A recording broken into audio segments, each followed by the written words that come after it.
It's my pleasure to welcome you all to the first webinar in the series called Scaling and Innovating for Social Transformation in International Food Systems. My name is Erin McGuire, and I work at the Feed the Future Innovation Lab for Horticulture. I'm the Associate Director there, and I will be leading and organizing the series, but we're working in collaboration with Wageningen University and Research and colleagues within the CGIR. Which is the consultative group for international agriculture research. We have participants joining us from all over the world, and we're delighted to have such a diverse audience with us today. Please take a moment to introduce yourself in the chat box. You're welcome to provide your name, country, university, etc., and any other interesting facts you might want to share. Our first webinar is titled Introduction to Scaling and Development in Agriculture, and we are joined by Leonard Woltering, who will be sharing his expertise on the topic as well. Before we begin, I would like to go over a few housekeeping items. First and foremost, please be aware that this meeting is being recorded for our colleagues to watch afterward. Secondly, we encourage you to use the chat box for any comments you might have, side conversations, or questions during the talk. Many of you are experts in your own right on these topics, and we welcome your insight. And additionally, we will be providing about 15 minutes at the end of the hour for a moderated Q&A. There will also be a poll at the end of the webinar, and we encourage you to participate. This is a pilot course. It's the first time we're running it. And if you're not familiar with pilot, you will be very shortly. Leonard will make sure of that. We hope to institutionalize this course over the years, and these data you can provide us would be very helpful in that effort. So thank you again for joining us, and we hope you find the webinar informative and engaging. This is part of a series as well as a class, which I will explain a bit more in a second. This webinar series flows through the basics of scaling and systems transformation to social differentiation and scaling, introduction to innovation systems, and finally, innovating for social transformation. If you would like to learn more about the webinar series, my colleague Heather will provide a link in the chat box that you can access anytime. And this has been a true team effort. We've put this together in a short amount of time, and I want to acknowledge and introduce Kristen Becker, a graduate student researcher with UC Davis, who will be assisting in the webinar and class, and Heather Hayashi, our communications manager. Please wave. They have both been a huge help, and I'm sure will continue to facilitate and assist the successful and smooth running of this webinar.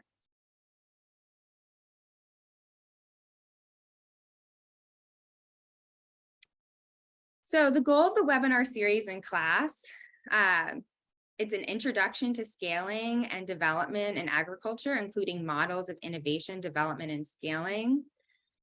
We will be looking at social differentiation in scaling and its impact, and on the scaling tool Gender Up. We will do an introduction to agriculture innovation systems and representation of different groups, such as Indigenous communities, women, and people of color within those innovation systems. And we will be talking about innovating for social transformation, including presentation of frameworks for innovation and identifying points of leverage. The class will also do these things, but ultimately the objective of this research working group is to build the foundation of a tool that helps researchers develop and curate innovation with social differentiation in mind. So that is happening before we start scaling an innovation. It's considering social differentiation from the very innovation step. So we will do this through understanding current scaling and innovation strategies, critically analyzing them, and identifying points of leverage for social change. Ultimately, participants of the class and working group will present conceptual frameworks that will serve as the foundation of a method for innovating for social transformation. So logistically, this is what it will look like. Originally, this was just meant to be a class, but many people, due to the time zone, we are working very collaboratively with WR, like I said, also people from around the CG, universities globally. They were only able to participate in the lectures and not fully in the class. And so to accommodate this, we opened the first 4 classes to students to attend just the lecture. We have some of our most prominent speakers. It's when we cover most of the course material before we really dive into the discussion. So once we decided to allow that, it was just a small amount of extra work to allow for a broader community of practice to participate in the series. So for the first 4 weeks, there will be a lecture that is open to the public for the first hour. So these are California times. And though the webinar series will last from February 21st to March 14th, the class itself will have discussions and a deeper dive into the material for the second hour for the first 4 classes. There will be a new Zoom link for the class participants to join, which is in your calendar invite and will be provided at the end of this hour. The class runs from February 21st to April 11th. And in the second hour, we will go over more of the syllabus and class logistics. So the diversity statement is from the syllabus, but I want to highlight it for all of the participants on this call. While we strive for objectivity in scholarship, much of our learning is influenced by subjectivity and perspectives built from a small subset of voices who are in power. We have many well-known authors on our syllabus who also will be lecturing, and we will continue to add to the diversity of perspectives as the course evolves. As participants, we encourage you to critically analyze the positions presented by each author and pay attention to what is omitted, who is excluded or missing from the conversation. This course centers around social equity, diversity, inclusion, and a look towards social transformation. And we want to represent that in our syllabus. And so we encourage, if you have ideas, papers, lectures, etc., please send them to me and we will look into including them in another version of the class. So on that note, because our social experiences and where we come from is so central to this course, I want to give a brief background on where I come from and how this class got situated. I am the Associate Director of the Horticulture Innovation Lab. As I mentioned, we focus on developing innovations for small-scale farmers in East and West Africa, South Asia, and Central America. We generally have about 10 to 20 projects going at any time, ranging from biophysical or social science efforts, all within fruits and vegetables. We are funded by the United States Agency on International Development. And I've been with the organization for about 6 years.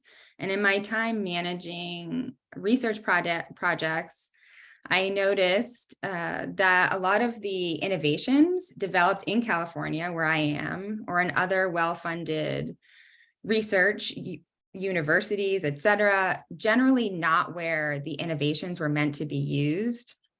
They often had a series of challenges moving from the lab to the field in a successful manner.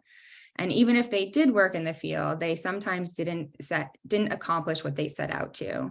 So this really motivated me to begin my own research around effective innovation systems, more local-led research, and the distribution of benefits in innovation. In this pursuit, I was very lucky to be linked up with Case Lewis and Anne Retveld from Wageningen University and the CG, and they will be speakers in this class as well, who are working on understanding social differentiation and its impacts on scaling. So we have been working together now for the past 3 years to develop a tool called Gender Up that helps researchers consider intersectionality and social experiences when scaling. And we'll talk a lot about that in the next class, in the next webinar series. This includes anticipating negative consequences and providing additional mitigating activities so that marginalized populations can reap the benefits of innovation as well. It's from this work around social differentiation and scaling that this class was born. In this space, in this class, we hope to take a step further in thinking about social outcomes. And instead of thinking about them only when we start scaling an already developed innovation, we want to start thinking about how we innovate for social transformation itself. So with that, I would like to introduce my co-speaker today, Leonard Waltering, who will be giving most of the talk on scaling today after I give brief introduction on the concepts. But Leonard Waltering is helping colleagues achieve more and lasting impact with their work by finding practical applications for complex theories on scaling. He has been able to support project teams in formulating scaling ambitions, help provide clarity on what an enabling environment for an innovation means, and create a realistic picture of what a project can and cannot address, and where strategic collaboration is required to exert influence. I had the pleasure of spending some time with Leonard in Nairobi in November, I believe. And it was really great to meet Leonard and hear some of his ideas. And I'm very excited to listen and learn from him today as well. Leonard, you want to say hello? There you are. Hi. Yeah, thank you so much. Yeah, it's a whole mouthful there, but I hope I can live up to that. Thank you so much, Erin. Yeah, of course. So today I'll be just setting the stage a little bit through talking about sustainable development goals, the importance of small scale farming. And then we will talk about background concepts within responsible research and innovation, gender responsive research, and the science of scaling. And then Leonard will really give the main body of the talk around scaling and systems transformation contextualized. And we'll end our talk on who is benefiting and what is missing. So just briefly, as we begin here, the Sustainable Development Goals, of the 17, 10 of them mention vulnerable populations directly.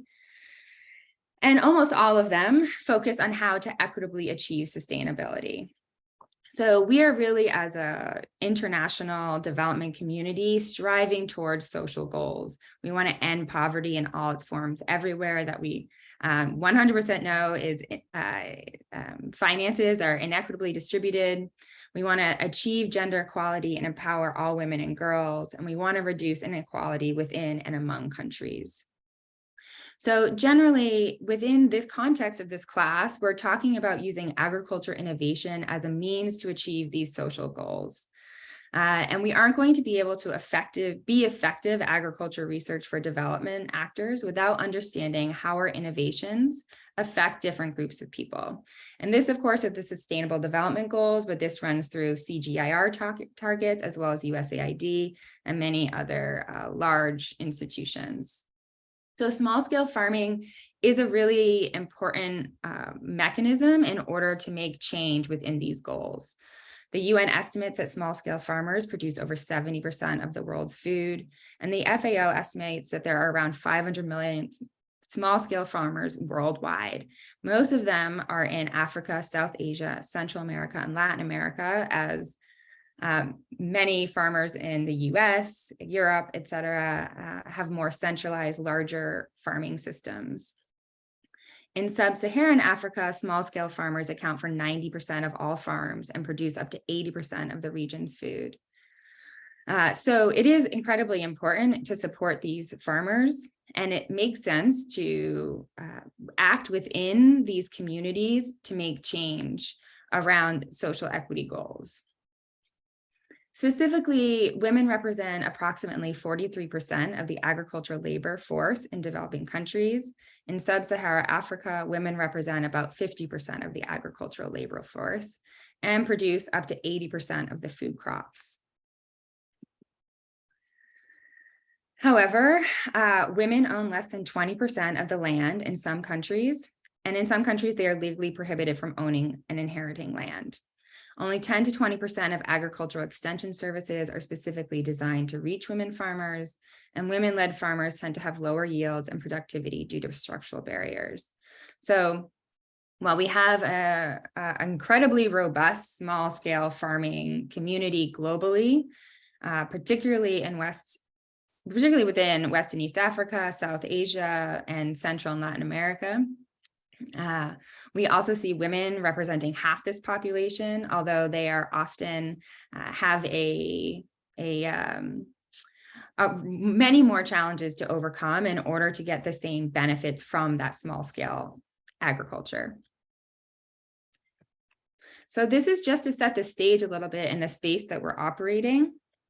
Now I'm going to lay out a couple of our basic concepts in the literature that is foundational to where we're going within this webinar series and the class.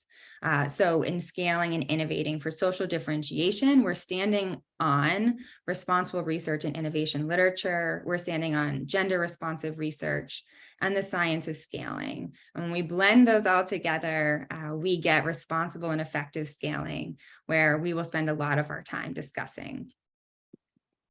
But first, I'll just talk a bit about responsible research and innovation. This body of literature came about with big tech, big innovation that was exciting in its time, but we have seen as it comes to pass to have negative consequences globally or within certain social communities. So RRI promotes socially desirable, inclusive, sustainable science and innovation. It focuses on including and engaging diverse stakeholders throughout the research process. And research is carried out ethically and with integrity, in theory. It works towards creating more inclusive and sustainable outcomes. It also introduces a concept of anticipatory analysis or ex ante analysis. So thinking through how an innovation might affect communities or the global community at large. The development of RRI emerged as a response to critiques of the traditional model of science and innovation that prioritized commercial interests over social and environmental interests. So this is an example that we can look at towards the future when considering RRI, responsible research and innovation literature.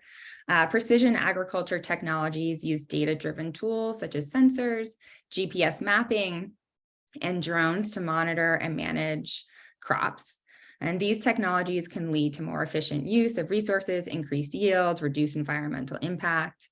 However, the deployment of precision agriculture raises some ethical and social concerns related to the potential impact on smallholder farmers, data privacy, and the potential for technology-driven agriculture to exacerbate existing social inequities.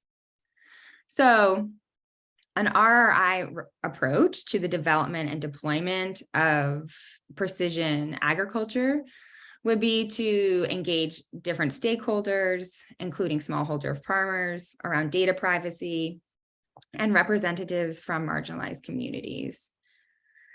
For example, an RRI approach to the development and deployment of precision agriculture technologies would involve engaging with smallholder farmers to ensure that the technology benefits them and does not result in further marginalization. It also would involve engaging representatives around the best way to deploy and be inclusive within these groups of people in order to benefit across the board and not just people who can afford precision agriculture technologies.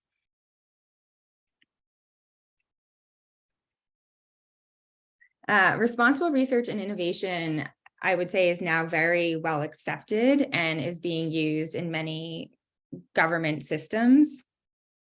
There are challenges to implementing responsible research and innovation that's been highlighted within the research. And I will highlight them here as well, because we run into a lot of these same issues when we consider responsible scaling and also innovating for social transformation. There is often a lack of consensus and definition within the scope. It's complex and multidisciplinary in nature, has a lot of different stakeholders at the table, including researchers, policymakers, industry, civil society organizations, and the public. This complexity, although necessary, because there's so many people that have a stake in many of these different technologies, can be difficult to manage. There's also limited resources and capacity. Sometimes it takes longer to engage in these types of processes where you have to go out into the field, collect more data, have more key informant interviews, et cetera. And often funders want to see quicker results. Often an organization doesn't want to go through the time and processes to be as thorough. And there can be a resistance to change. The implementation of RRI requires significant changes to significant research practices and cultures. So I've given you a brief overview, but here are other works cited on responsible research and innovation literature. And you all will have a copy of this presentation, and you're welcome to dive deeper into this topic. So responsible research and innovation is important and introduces good concepts. And then we mix that with gender responsive research. Gender responsive research is an approach that recognizes that gender biases can affect research outcomes, and that addressing these biases can lead to better and more equitable research. So it's taking that responsible research and innovation lens and applying social differentiation to it. It involves consider gender and other social factors at every stage of the research process, including design, data collection, analysis, and dissemination. One thing that gender responsive research really adds to the conversation is that we are looking at ourselves as researchers as well as the subjects of our studies. It also aims to ensure that research is conducted ethically and with sensitivity to power imbalances that may arise due to gender and other social factors. So this is an example from Kenya's informal dairy sector from a paper, Alessandra et al., Gendered Barriers and Opportunities in Kenya's Informal Dairy Sector. These findings indicate that milk trading is more profitable for older men compared to women and younger men among the respondents. It highlights the differences in the experiences of women and men as milk traders in the same system, and delves into the underlying reasons behind these differences. The article also explains the implications of the findings and how it might be rectified. So you can see here on the left-hand side all the different ways that the experience of being women and young men milk traders are compared to older men milk traders. And as you go through the list here, you can see that eventually young men transition into older men and are able to reap the benefits from the social standing of being an older man within this community, except for while women will continue to be women and be not as profitable in their businesses. And we will talk a lot more about these types of social differences within the same communities. So gender responsive research is increasingly being integrated into research policy and funding, with some funders requiring these types of analyses. It involves ensuring that research teams are diverse and inclusive, and it has the potential to lead to more accurate and relevant research outcomes as we stride towards sustainable development goals. And again, here's a list of works cited that you can dive more deeply into.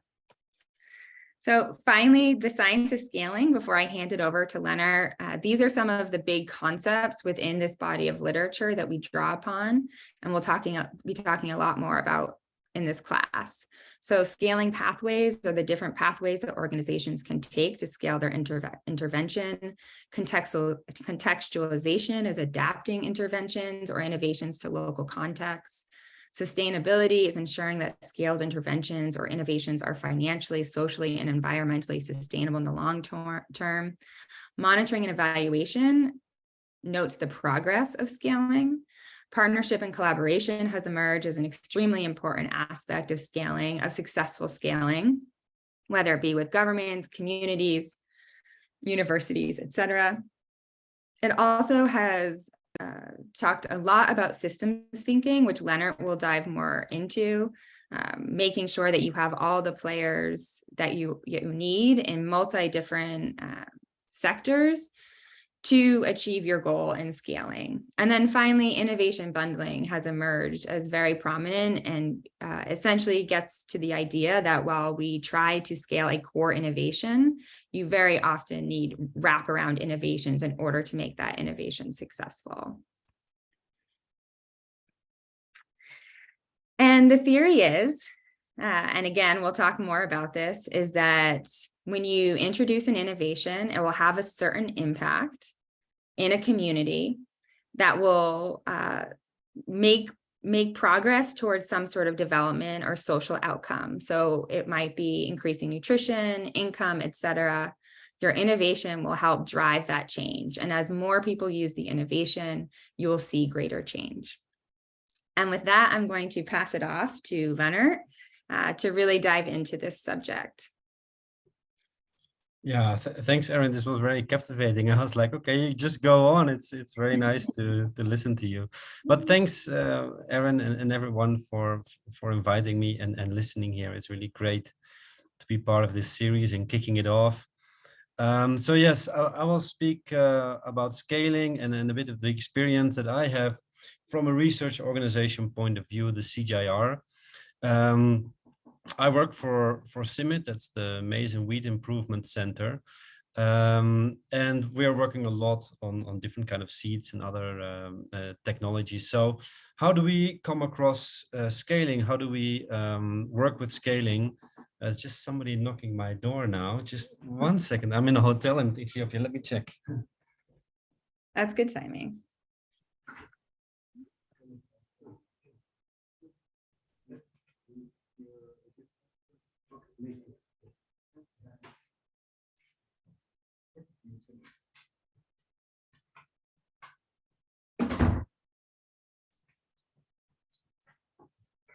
Terribly sorry about that. Apparently, I just ran away from the restaurant without paying, but that's settled now. So first step in this research for development continuum that is quite dominant in our world is you have a discovery of something, and if you click next, please. Then you do a proof of concept, you try it out. Next, please. Yeah, it's going to be quite a few clicks, Aaron. Sorry for that. You go for piloting, and then after the piloting, the next obvious step is to go for scaling, where whatever we piloted there is going to work on a much bigger scale. Next, please. Okay, I think there was something missing there. One of the issues there is actually that we don't really know what is actually going on between the piloting and the scaling phase. And the other thing is there that, okay, we apply scaling, a big solution for a big problem. So during this lecture or presentation, I will come back a little bit to the issue of land degradation. So this is a map where all the land degradation is happening, big problem. So the next slide, please. The response is often, okay, then we need a big solution. So we need to scale something that has proven its value on a very smaller scale. So then the idea is, okay, if people just adopt more of, for example, here, this kind of technology where you have, where you basically guide the water away from your field, then you basically solve the big problem as well. Now, then I found this figure, which was kind of hard actually to find. You find a lot of figures where you see adoption during the project, and you see here 10-year project in Honduras, and you see the line going up. So everybody happy, and we have great adoption during the project. Next, please. But what was interesting about this one is that actually researchers started to look actually what happens after the project ends, which was the difficult part because you don't hardly see those figures. And you see that actually the adoption quickly goes down. And you see that in the majority, the large majority of projects that, next, please. That those projects do not really scale up, or they really fade out after the funding ends, which you can really see here. So this is a problem that you see basically all over the world in many different sectors, not only in agriculture, but in many different sectors as well. Next, please. So then actually raises the question, that idea of, okay, just having more during that project and having more, is it actually just that? Is it just having more of something? Next, please. As I said, there is this piloting to scaling black box. We don't really know what's going on. How do you go from a successful pilot to something at scale? And the idea that a lot of people say, well, pilots never fail, pilots never scale. You know, we have so many fantastic projects, but actually at scale, very little. But I also want to talk today about a second black box. And if you can click, please. And that's after that one, is that sometimes things can go to scale, but it doesn't mean that it's actually sustainable development or that it is a sustainable change at scale. So you have these two black boxes, and I will go through each one of them today. So next, please. About the black box between piloting and scaling, we learned really quite a lot, I would say. And there's a lot of knowledge available nowadays, especially in the last 10 years. I think a lot has been learned. I will just go into three major issues there, three major lessons actually. That is that successful pilots are no guarantee for success at scale. It's really about the context, also about the multiple innovations, and then the skills and capacities. So if you can go to the next, please. So one of the big issues is that most of the pilots or the projects that we have been implementing are quite different from the real conditions that are there at scale. Our projects operate in very controlled environments. So I think you can just click a few times through this one, Erin, sorry. So it's very quite controlled environments. There's strong leadership managed by external experts, people coming in for specific projects. They set up their offices often in parallel to local systems. There's also a lot of support for partnerships, often very transactional. We pay you money to do this. A lot of focus on capacity strengthening and unsustainable grants. So you have maybe funding for 3 years or 2 years from this date to that date, which may not always match, let's say, with an agricultural calendar or with other things that are important locally, right? Next, please. Yeah. And last but not least, often these projects, or actually all of these projects, are very much shielded from politics, markets, etc. I mean, you come there with your beautiful white car with maybe an American flag on it. It's a different story than, you know, in the real world conditions. So it feels a little bit like this beautiful fish doing very well in the protected environment. And if you click next, please. And you then basically say, okay, well, this pilot is over, let's go to the real world. And then you suddenly get confronted with all the kind of dangers of the real world and a little bit more salty water, probably. I'm not sure if there's another joke in there hidden, but if you can click. Thank you. With that, actually, that idea that a pilot or a project is a very controlled environment, we still have a lot of projects that get funding, and people are thinking in a way that, okay, from there, we just go to the real world, or we go to scale using two very common scaling strategies. The first is, click please. Basically, scaling is a bigger project. So you basically say, okay, we're just going to expand this controlled environment, right? Which is of course very expensive. And again, you basically create more of that situation.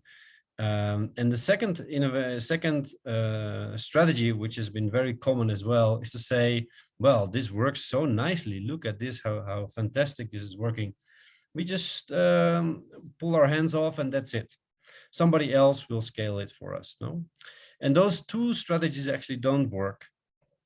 One of the lessons there is that a successful pilot is really no guarantee for success at scale. So whatever we're doing in the pilot and just saying, okay, this can then also happen at scale, doesn't really work. Next, please. One of the other way of saying that is that actually context is king. And together with Maria, I think she's going to present in a few weeks as well, we made a nice little article about this. It's really saying, okay, don't scale up, but get down to earth. And you see there perfect conditions, everything very nice, everybody happy, drones flying, money is rolling, everything looks very nice, fenced conditions. but the reality on the ground actually looks quite different. So we sometimes have very parallel worlds coming together. Now, the second important issue or learning, I think that really is getting mainstreamed much more, is that it's not just about one innovation. And I think there's one very nice example to illustrate that, is that, okay, the electrical vehicles, you know, it was always an issue of, okay, can the battery take it more than 40 kilometers? Yes, now it can, but that's not the only innovation that was required, right? It was also very much an infrastructural innovation. Do you connect your charging stations to existing fuel stations? Do they want that? So there are also people really breaking their heads around all of these issues, design innovation. If you see the first electrical car, it looked like no, not so sexy as the ones of today, right? And then a lot of other innovations by very different people that may have never met each other, right? The political innovations, etc. Next, please. So these innovations all need to kind of somehow scale in parallel. It takes time and resources, right? So it's not just about, let's say, fixing the battery and then the electrical vehicle goes. Next one, please. A third important lesson is, I think, the realization that scaling requires very different roles and skills as bringing us a project to a successful completion, right? If you can go next, because I think I see I made the animations wrong there. If you go next, yes. So, I mean, I saw that there are some Dutch people here in the group, and you see here our beloved queen on the bicycle. You see she's driving her bike on the grass. And if you think in terms of scaling, yes, you know, she could carry more people. If you see the other lady on her bicycle, but if you want to carry more, you have to change vehicles, right? You have to change from a bicycle to a car. You cannot drive on the grass anymore. You may need to learn how to drive. You need a driver's license, although I'm not sure if that guy has a driver's license. There are different rules and regulations. There are different ways of how these things work that come with this kind of scaling processes. And then if you can imagine moving even bigger, you have to learn how to drive a bus. So scaling is not a linear process. It really requires different roles, responsibilities with you and your team. And we see that a lot where maybe in beginning of the stages, people were very technical people are working on the project. In our case, agronomists, for example, right? Okay, is this plant higher than that one, more flowers, whatnot? That gets less important if you continue with the scaling. Well, that's not true. So you need other multiple additional skills in that scaling journey, where maybe you need to go really look at how does a financing work without a project. Maybe you're looking around issues of advocacy, communication, behavior change, all these kind of different things that are getting more and more important when you operate at a different scale. Yes, thanks. These three lessons, we thought, okay, this is actually quite interesting, but they're not maybe very well known or not maybe used all together. So together with a group from the Netherlands, which actually included also Wageningen indirectly, we said, okay, isn't there another way to convey these lessons in a very simple way? So we came up with a scaling scan tool. I think you saw a link also to that, to trying it out yourself. I don't know if you had a chance to do that, but basically it is really about conveying three very simple lessons around scaling, and not much more than that as well. It's also a scan. So it is about scaling the context.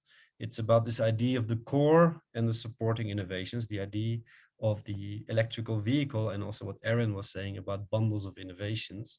And then the importance of the role in collaboration. Next, please. And the idea that it has to be user-friendly, rapid, and accessible.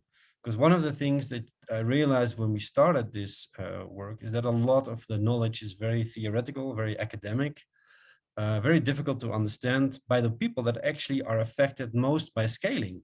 Because if you scale something, you have quite a change in the lives of the people, which are often in the global south, and they're not always part of the discussions around scaling or making decisions around scaling. So it became also something that, you know, was decided and understood maybe at the top of the chain, So one of the motivations for the scaling scan to make it as simple and accessible as possible was to have local actors, for example, local here because now I'm in Ethiopia, but actors that are really affected by this understand scaling and discuss scaling with those project managers or those academics or those other people that are really trying to push things through their system, right? So thank you. So just as a very briefly what it is again, thinking about scale in the context, it's not about scaling and innovation. It's about scaling and innovation in a context. So it's really about, okay, where are you? Let's say if you say a two-wheel tractor or something, right? Yeah, it matters if it's in Ethiopia or it's in Bangladesh, right? It matters if you're targeting women groups or if you're targeting, let's say, relatively rich men. So really the context is very, very important. So it's not so much about can this thing go to scale? No. Can this this innovation in this context, can that go to scale? And then we said, okay, how do we simplify this idea of that you actually need multiple innovations for this to go to scale? So we found that there are actually 10 ingredients that come back every time in every scaling journey that we came across. That is, you have to have a good technology or a practice or an innovation. And there's a lot of the Rogers thinking in there. It has to be better than alternatives, etc. But there are many other ingredients that are required that are maybe not so much related to the technology per se, but really around the context. So looking at, is there an awareness and a demand for the innovation? Are there business models for it? Is there finance for it?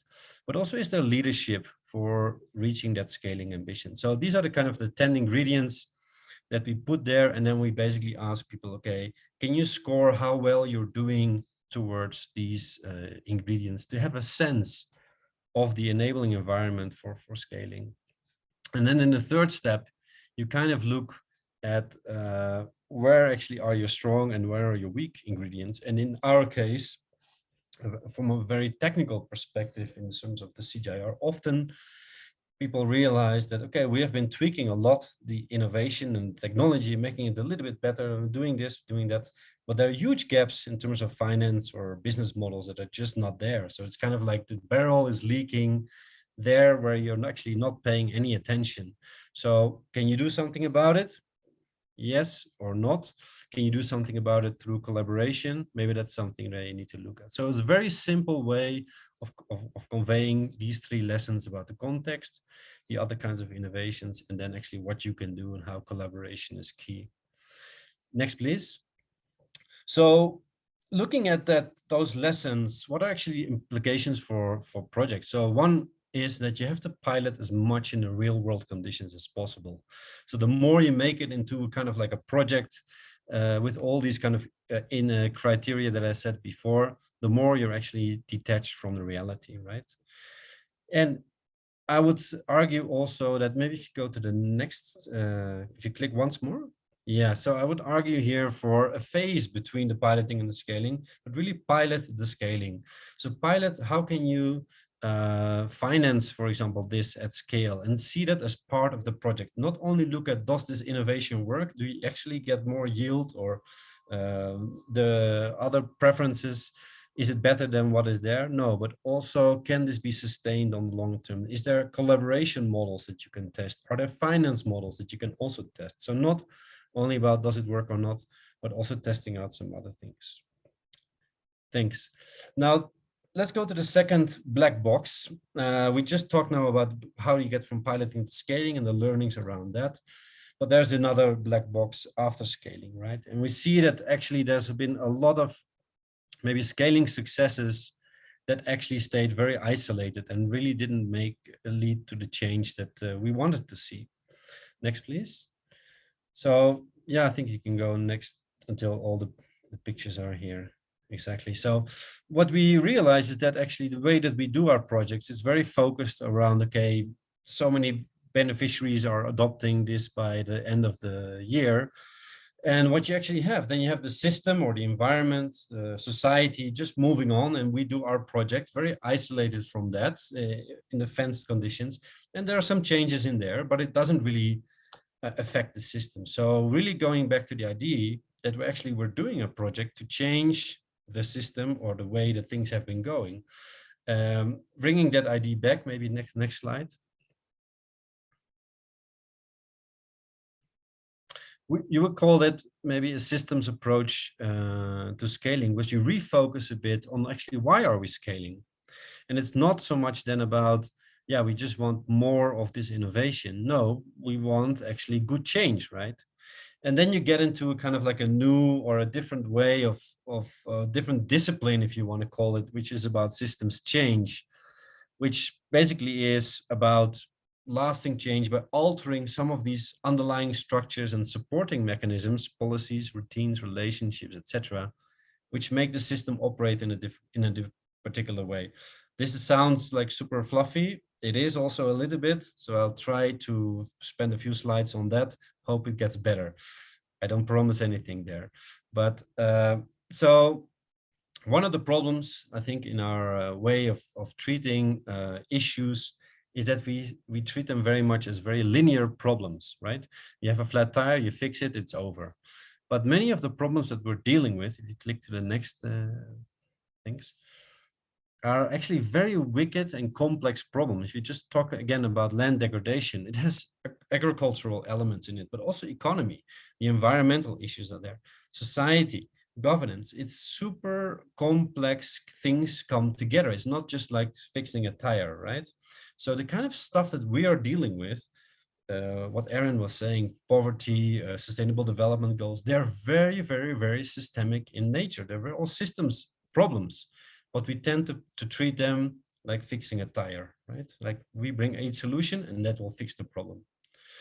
So one of the, I think, most interesting elements of systems thinking, if thinking in that way about our world, is that the problem actually is a result of a system working perfectly well. And you see that all the time. We try to make a change, we do something, like we try to roll up this ball up on the hill, we leave, and the project just goes back to the situation it was, right?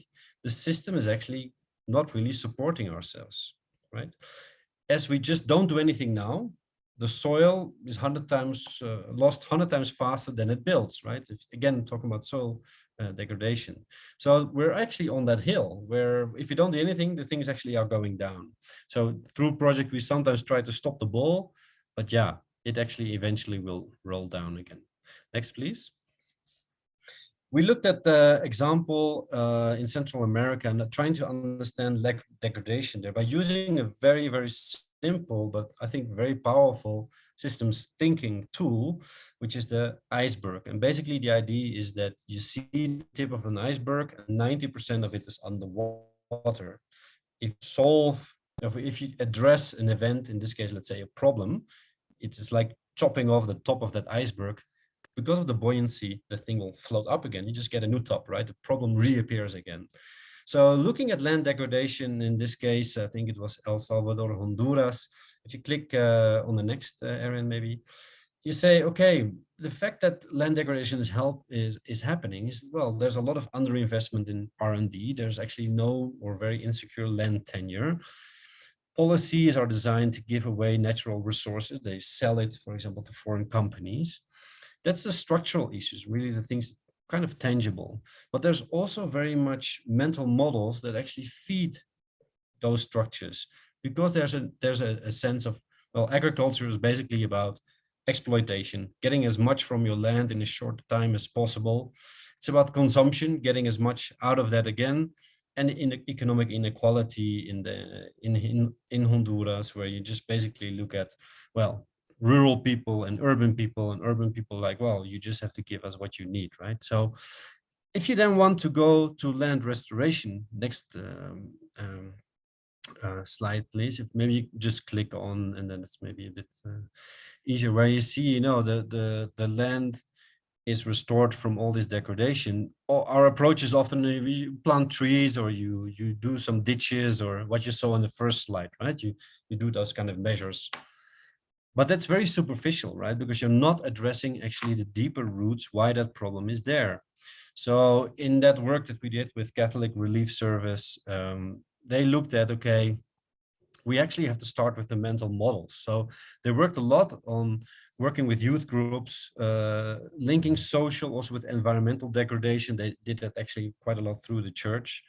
And then said, okay, well, maybe this is interesting for us. And the youth started to make their own kind of multi-stakeholder platforms and community governance models there, where they then brought in other stakeholders.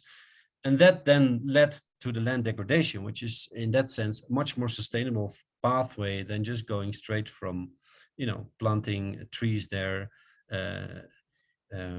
So you basically take like an U shape. You go down the iceberg to come to a better solution. Next, please.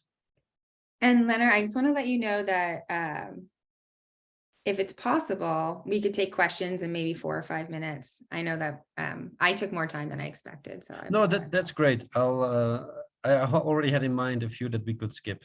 So okay. you go to the next one. So one of those things is that systems enable scaling of innovation. So maybe next one. There's a nice article about chickpea in Ethiopia where basically the scaling was super easy because the enabling conditions were all there. So if you have a good system, the scaling is also very much easy. Next slide, please.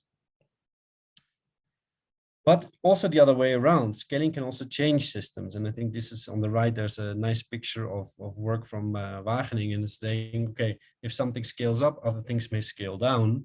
And the idea, an extension of what Aaron, you were saying about responsible scaling, right? So it's not always good per se. Agriculture is the biggest polluter of water resources. It's the biggest reason for loss of biodiversity. So it also comes with a lot of environmental, but also social issues. Next, please. So scaling can change systems. And I think there we need to really look at how do you move from a project to a local process. There, the idea of end users defining what is good, the idea of responsible scaling, but also nurturing the local ownership and leadership. And if you look at this is going to be a big change. You also have to anticipate maybe winners and losers, right? Incentives and disincentives for stakeholders to support this. And also the idea that, we can scale all we want. We as maybe projects or foreigners are coming into a country, but it's really about the local private and public sector that can really sustain and further grow whatever we have been doing, right? Or they have been doing together with them. So next slide, please. One major issue is that we are also part of that system. The way that we do our projects very nicely matches with this very simple idea of scaling is higher adoption, because it's very easy. You can say, okay, well, CIMMYT did that, they reached all those farmers. It's focusing on direct beneficiaries, not so much on the indirect beneficiaries, and very much on the short term. So it fits very nicely with how we do projects today and in the past. And if you then want to do it differently, you need to change quite a lot, right? I think Aaron also alluded to that. Next, please. So maybe I'll just take this as the last slide. So I think if you talk about adoption, you're actually talking a lot about scaling out.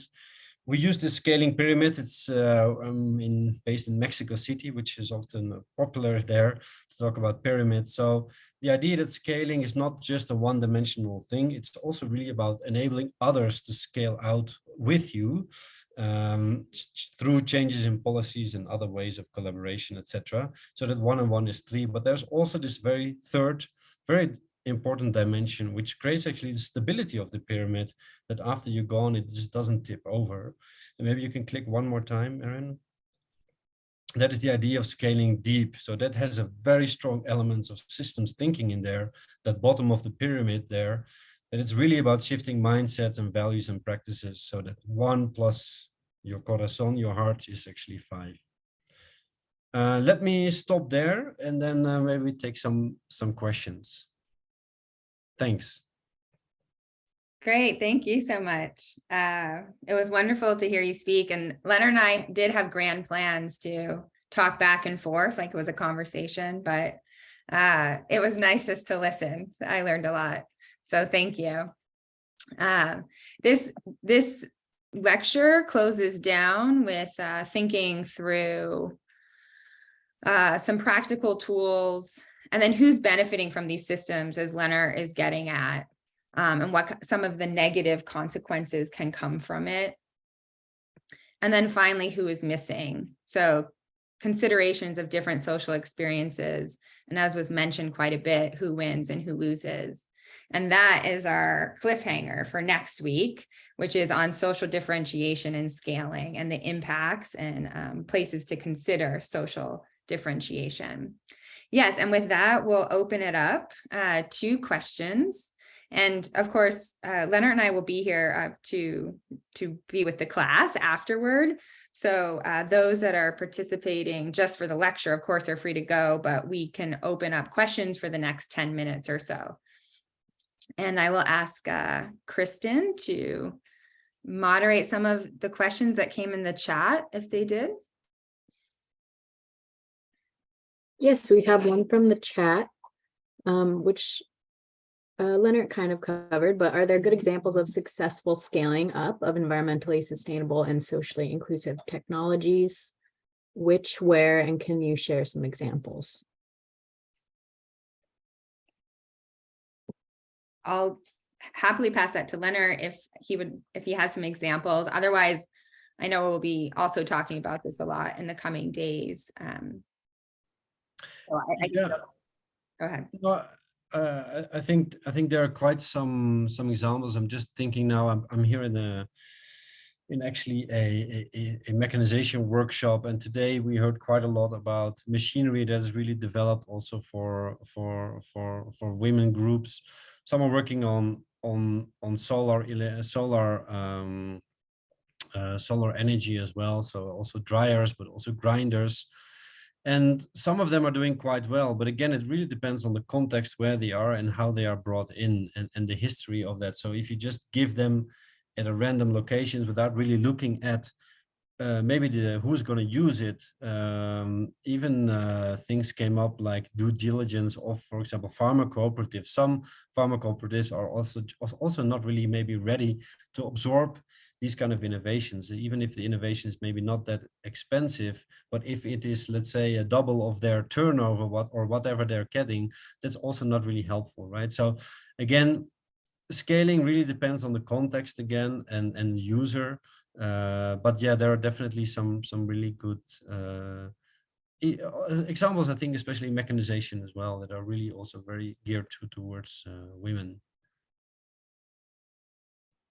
Yeah, and just to add to that, some innovations are practice in nature. So we have worked in Honduras on farmer field schools that are engaging women specifically with childcare services, food provided in communities where they work, so that they don't have to travel. And that has been really successful in bringing in more women to understand practices where that they might be just sort of systematically excluded because of the way extension is being relayed. So that's been a successful example. Great. Pim? And Pim, yeah, Pim, go ahead. Hey, Leonard, thank you so much for your lecture. It was very inspiring and enlightening. I work at the Vrije Universiteit Amsterdam, and currently I'm focusing on sale and agriculture, which is still quite scattered and in some contexts quite a niche. And in the next phase for a project I'm working on, we want to look at scaling. And while diving deep into the literature and attending a lot of colloquiums and lectures, I find that within the field of innovation and scaling and technology, there are a lot of different synonyms for similar terminology. So I've heard of horizontal and vertical and diagonal scaling, and now here it's about deep and up. And yeah, it would be nice if we would all speak the same language. So it's kind of an open question, like what terminology should I use or how to overcome those language and terminology differences? Yeah, that's a great observation, and a source of great frustration, I think, by many. because even what I said about scaling out and scaling up and scaling deep, others are using it differently. I found this for myself quite useful, but yeah, like you say, I think we have a whole chain. Innovation is also defined differently by people, right? Adoption is maybe more confusing, and then scaling even more confusing. And now people are using transformation as a kind of a keyword for everything. I just try to, yeah, accept it kind of. I don't have the ambition to get to a place where everybody speaks the same thing, because it never has worked. So I think this is something we have to deal with, and you just have to accept it in a way. I think really that's maybe maybe a bit of a cold shower, but I sleep better like that, to be honest, by just saying, okay, well, I have a bit for myself. Okay, I know what this means. I know if people speak other things that, okay, this fits a little bit in my way of thinking. But yeah, it's about explaining what you mean, and then I think, yeah, then you can make sense of it together. But yeah, there's not one terminology, and I think there will never be.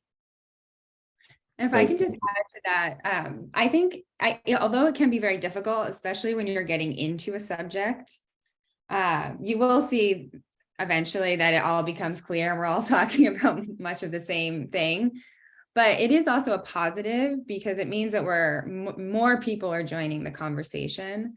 And one thing that I think we have to fight against and or be open to is having just one system of knowledge and one sort of entity that defines the conversation.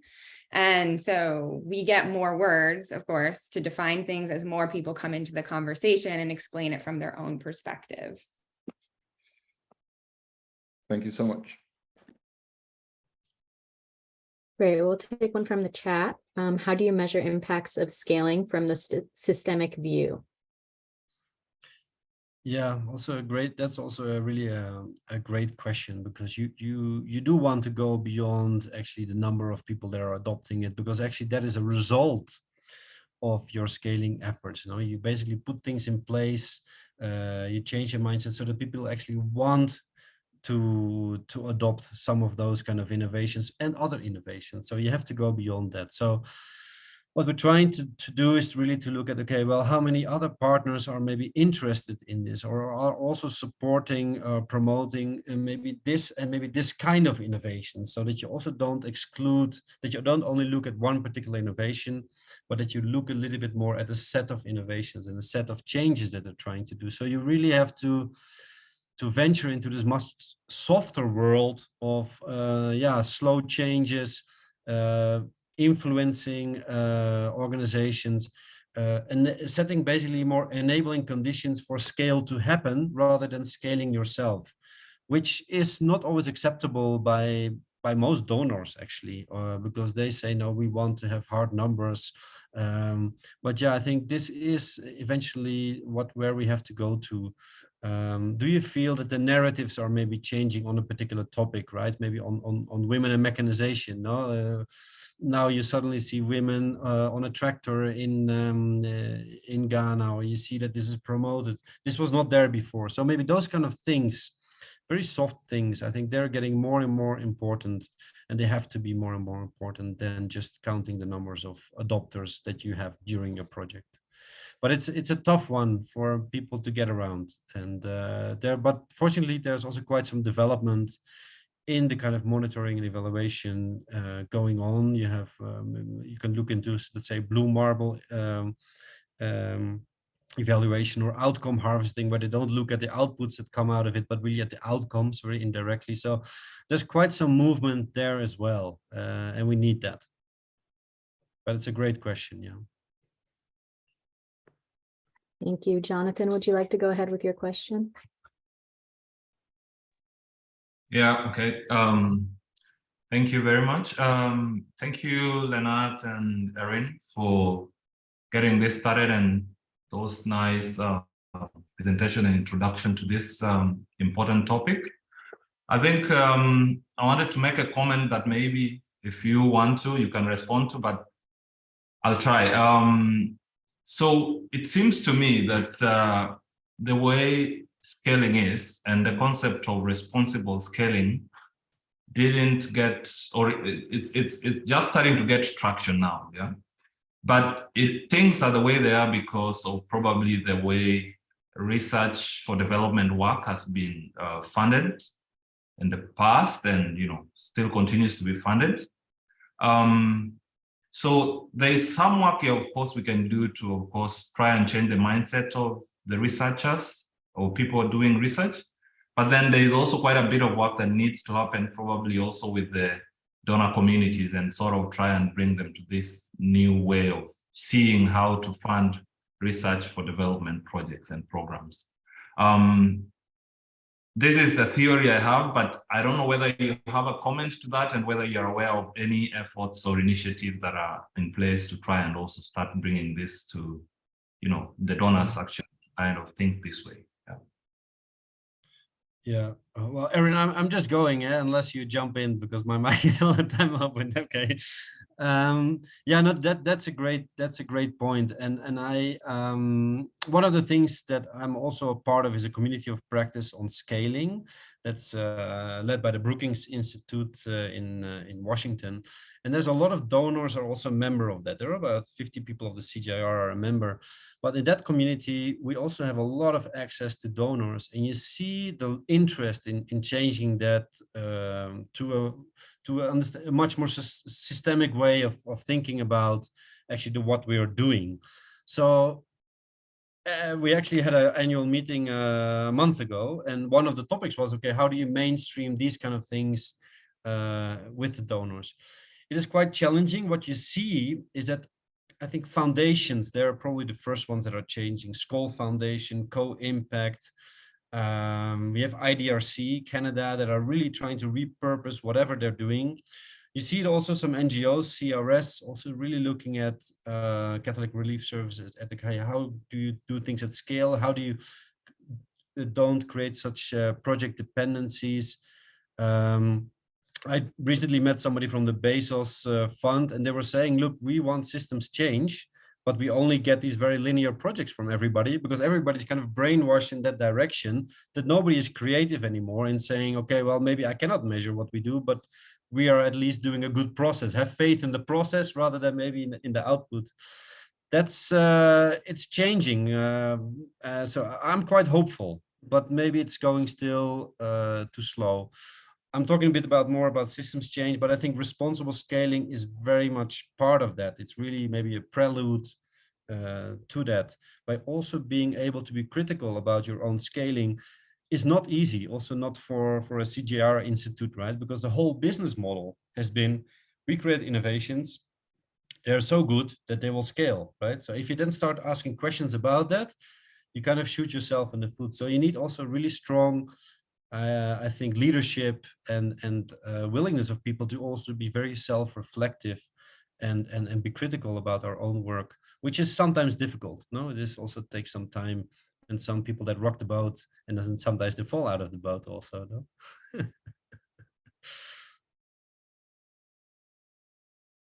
I don't know if that was helpful, but okay, thanks, Jonathan. Great, thank you. We'll take two more questions from the chat really quickly. This goes back to our previous discussion. How do you, oh, sorry about that. Would scaling up, out, and deep go together? Yeah, that's a great one that comes back. So yes, you need a balanced approach. And one of the things that I actually often do in workshops is to say, okay, look at these 3 dimensions. Where have you been focusing in the last couple of years? Yes, often on the scaling out, right? We do more. We organization, we put our technicians in the field and they go to the farmers, etc. Okay, what have you been doing in terms of scaling up? What have you been doing to enable others to do that? Yeah, okay, maybe we worked with the extension agents so that actually we prepared them so that they could go to the field, right? So, okay, then you start to map a little bit. And in the end, you need this balanced approach. You need as much scaling out, maybe as scaling up, but also scaling deep. And that's something you see nowadays, that is still very much lacking. It's very much like, okay, we just do a good project. we do our partners, we pay our partners to scale out and that's it. No, that's still not good enough. You also have to really understand farmers, why are they taking up these kind of things? What are they leaving behind? No, what are they replacing it with? Maybe whatever they were doing made more sense to them, right? So why would they not go back to what they've been doing? And how can you make sure that this becomes the new normal for them, right? It was normal for a woman to be with her hand hoe all the time on the field. Yeah, that's just how it is. To no, actually, you could actually also hire a tractor that does it much cheaper for you, and the women can do other things. So those kind of things also have to be part of your initiative, and not just, okay, sending out more tractors into the world, doing more hectares. That's actually more of a logistical exercise than really trying to make meaningful scaling. So it's really about the balance between them, seeing also that often we are maybe not good at that scaling deep element, then you need to really partner with others. Or if you don't, yeah, then your project is probably doomed to fail and be part of that graveyard of many other projects that never really got over that hurdle of scaling.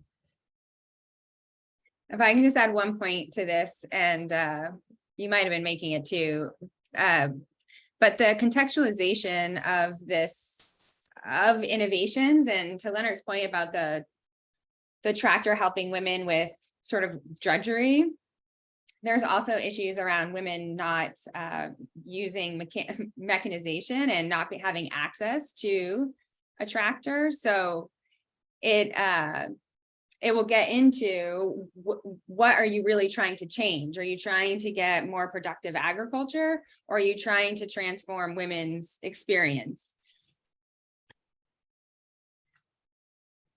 Yeah, I'm sorry about all the tractor issues, but I'm brainwashed here in this workshop that I'm here all about mechanization. So that's why I draw on that. Yeah, but yeah, you're right. It's really about, I mean, if you're not able to change the mindset, then probably it was not something good enough, right? So you can also start there. Do you see there's scope for the change that you're trying to make before you start investing a lot of money in running around the country to promote your innovation? So it has to come together, those kind of things. Great, thanks. And we'll take this last question from the chat. How can you take into account the interest versus need of the direct target local communities that finally implement a certain innovation? And how can you bridge through culture and tradition versus understanding the environmental importance from a broader perspective? Oof, oof, oof. I have to read that one, I think. It's a long one. It's from Irene. Oh, maybe Irene, Maybe I you can say it? expand. Yep. Maybe Yeah, I can, yeah, expand. Sorry, I have my camera off because I'm in Egypt, so the Wi-Fi is not really too much. But I am working currently on a project where I am trying to implement and scale up possibly an ecological design around permaculture and traditional knowledge, right? And I've been in contact with local communities, and I see that this what we call innovation, which is the permaculture approach or regenerative agriculture, this type of nature inclusive way of farming, are maybe more relevant at the level, but at the very end, the local communities it's about getting to feeding their kids and make a profit. So they don't really, like, when I ask you, how can you take into account the interest versus need of the implementation of certain innovations? In this case, I see as innovation the permaculture and regenerative agriculture approach, right? To scale up in a desert ecosystem, how can you take into account the fact that local communities might not be interested in the application really, and the scaling up of this I don't know, way of farming? And also, culturally speaking, maybe they're not really in touch with this permaculture new way of seeing culture. How can but versus the broader environmental importance of permaculture, regenerative agriculture, that is a very hot topic these days. So I don't know, maybe it's a very big topic to open up, and I don't know if I'm clear enough actually. So please let me know. No, I think I got you. I'm just copy pasting something in the chat. It comes back, I think, to that issue of the pyramid, that you have to have that you have to have these three dimensions of scaling, and one of them, the scaling deep, apparently there, that's what you're referring to, is that people are not used to permaculture, or they don't see the need for that. And I think you have to take that very seriously, and you really need to pay a lot of attention to it. I just put in the chat an article, a blog that we made last month about, not only focusing on scaling up new ideas, but really also understanding the current practices, and also helping those practices maybe break down, actively, if that is something that the population also basically wants and needs, right? So I think you have to take it very seriously. There is often a kind of like you go back and forth, because people need to see the stuff. They need seeing is believing. That can then create also that mindset shift and saying, well, maybe this is not bad. But yeah, and if they don't want it in the first place, that's kind of difficult, no? So yeah, you have to kind of iterate, I think, between those kind of dimensions. But taking that resistance to change or serious, I think, is very important. You really need to understand where it's coming from. It came from very unexpected angles, I think, is my experience on that. I don't know, Erin, if you want to add to that. No, well, I guess I would say that this is where concepts around innovation bundling come in, as well, as you attempt to operationalize scaling deep, quote unquote. Looking at the people that you are hoping will, quote unquote, adopt or use your innovation, and understanding what those barriers are culturally or logistically.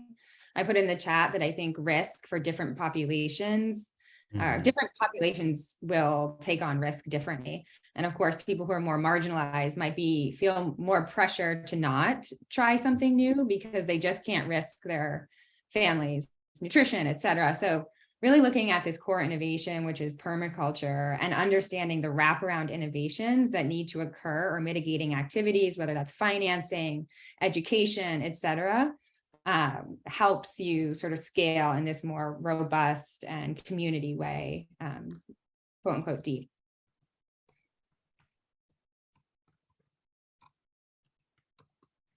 You may want to, I just put in, we have the Scaling Scan website. We now have a very quick and dirty version. Well, it's not yet available, but probably next week, where you can just run through that very quickly, and you may get some inspiration of what maybe are those, what a bundle of innovation could look like. What are the areas that are maybe not addressed enough yet? So you can have a look there. You can download the workbook. It's called Rapid Scaling Scan. It will be available like a digital tool. We're testing it now, beta version. You've seen it, I think.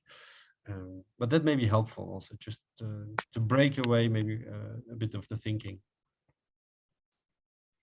Yeah, with that, I want to thanks to all of our participants. Your questions were wonderful. We hope to see you next week. And thank you so much to Leonard for co-presenting with me and really leading us in this discussion around scaling. We're going to transition to the class now. Kristen, if you can put the link in the chat, but it should also be in your calendar invites. So yes, thank you so much. And we will see you soon. Go ahead, Leonard, your closing comments. No, thank you so much. I think this is a really important topic. And I really enjoyed the series. I actually signed up, and then Erin said, hey, why don't you also speak? So yeah, it shows that I was really interested in this as well. And I think you have some great speakers to listen to. Thank you for your patience, and thanks for the great questions. And yeah, just reach out to me. I can just put my email in the chat here if there's anything. Yeah, I'm happy